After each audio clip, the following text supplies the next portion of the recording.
everyone, Catalyst here, welcome back to the channel. I hope you all are doing well. It takes a lot for me these days for me to make a video that is dedicated to a specific concern or complaint.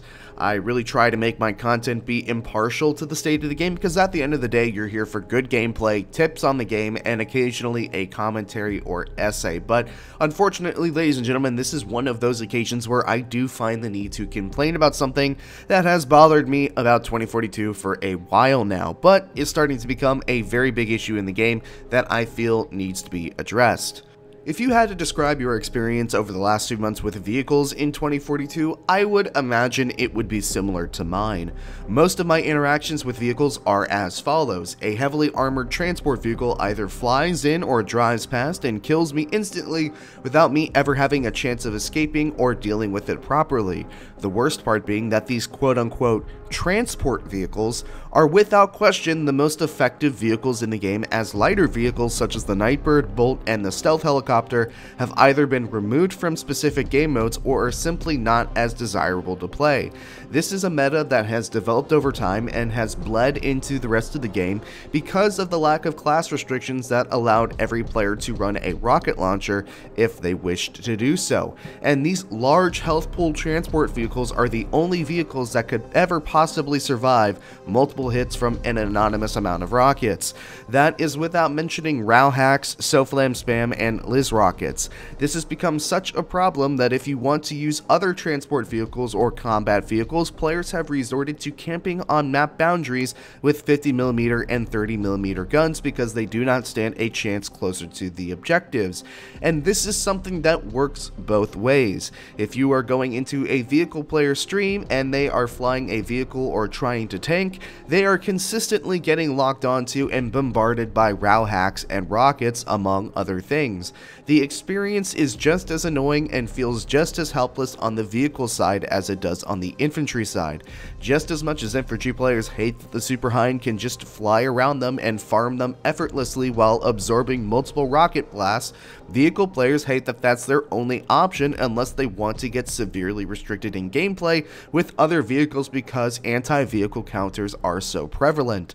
Again, this balancing dilemma has become such a problem that DICE resorted to completely removing some of these vehicles from Breakthrough because the balance was so volatile. Hopefully you see the picture that I'm trying to paint here. It's a problem I talk about frequently on stream and with other content creators. There are a lot of vehicles in the game that provide different and engaging experiences that nobody really dares to use because the infantry versus vehicle experience is just that oppressive. Unless you've been living under a rock the past few days, you probably would have seen this video from Jack Frags in which he showcased gameplay of them using the Tracer Dart and Javelin during a playtest for the update that launched the other day. And in this gameplay footage, you can see them Tracer Darting vehicles and even more so unsuspecting infantry players and using the Javelin to kill these players from quite literally opposite ends of the map. Not only can you hit players and vehicles with the dart, which apparently just doesn't have any nerfed bullet velocity, but you can also lock onto the ground wherever the dart lands. For those of you who have been playing Battlefield for a long time, you'll remember that you could also do this in Bad Company 2 all those years ago, so why is this a problem now? Well, beyond the fact that this addition to the game seems unnecessary and problematic, not to mention just as annoying as it was 10 years ago, I think it adds an unnecessary layer to the problem of indirect fire and vehicle versus infantry balancing, and it's getting out of hand. The class system update had the potential to really help correct or at least mitigate some of the balancing issues between infantry and vehicles, but instead it looks like with the addition of these new gadgets, that balancing is going to remain a problem, and it's really disappointing to see because the problem is self-inflicted on DICE's part. With the recoilless launcher being locked to the engineer class, there was a chance that some of the volatile infantry versus vehicle gameplay would be reduced, but instead, not only has Liz gotten a buff, which was needed but not in this context, but Rao has also gotten buffed. Crawford has gotten an anti-vehicle buff, with his turret now doing vehicle damage, and Boris's turrets do vehicle damage as well now. Not to mention that the recoilless itself has also gotten buffed. There is still no reason for people to not use the Condor, Super Hind, or Mav. Enter the Javelin and Tracer Dart combo, and while you may look at the Jack Frags footage and see it as two lads having fun and not really being a big deal, I see two players farming vehicles and infantry at will from across the map, and with enough people doing this, it has the potential to ruin the infantry versus vehicle balance beyond repair. I mean, think about this for a second. Put this into perspective.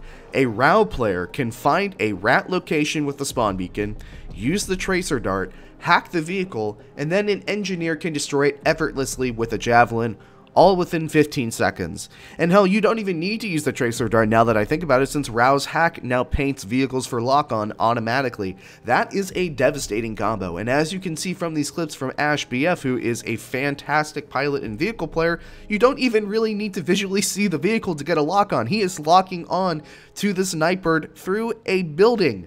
The dart lasts for 40 seconds and can hit vehicles from across the map no matter where they are. Now, I know that there are going to be some people out there that are going to take up the mindset of, good, fuck vehicle players, they deserve it, they're all rats, but for those of us that aren't completely delusional, I think that most of the casual infantry players can acknowledge that there is a serious balancing issue here, and whether you want to believe this or not, moving away from this transport vehicle hell meta will actually benefit infantry players the most.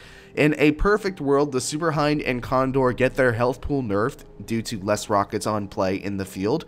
Liz and Rao stay as they were, and some of these other vehicles get played more, resulting in a more varied and balanced gameplay experience overall. But if the direction of the game is any indication, that idea is nothing but a fever dream, because not only is the Javelin farming vehicles, but it's killing infantry that have no warning or clue that this is coming straight for them. I don't really know what DICE was thinking adding this gadget. Honestly, I think they probably weren't thinking, and they probably didn't test the balancing of the Javelin and Tracer Dart combo, because if they did, they probably would have severely nerfed it, and we wouldn't have people finding this broken combo before the update even launched. Now, sure, Smoke and Flares countered this combo in Battlefield Bad Company 2, but who in their right mind is going to start randomly smoking or flaring at the possibility that a Javelin missile 500 meters away is coming straight for them? For me, expecting players to do that is completely foolish. And that leads me to the other part of the equation, and that is that Battlefield 2042 suffers from indirect fire more than any other battlefield, and that also appears to be getting worse instead of potentially getting better with the class update. Now, for those of you that are unclear on the definition, indirect fire is essentially anything that does damage to you that is not directly related to what you are doing. So taking damage in a gunfight is not indirect fire, but running to an objective and getting farmed by a camping bolt with a 30mm gun on the edge of the map, that would be indirect fire. Getting stuck by a tracer dart and having a javelin barreling at you would also be indirect fire, along with Zane's airburst, Sundance's scatter grenade, Boris's turret, and everything else that we have already been facing in the game for over a year now.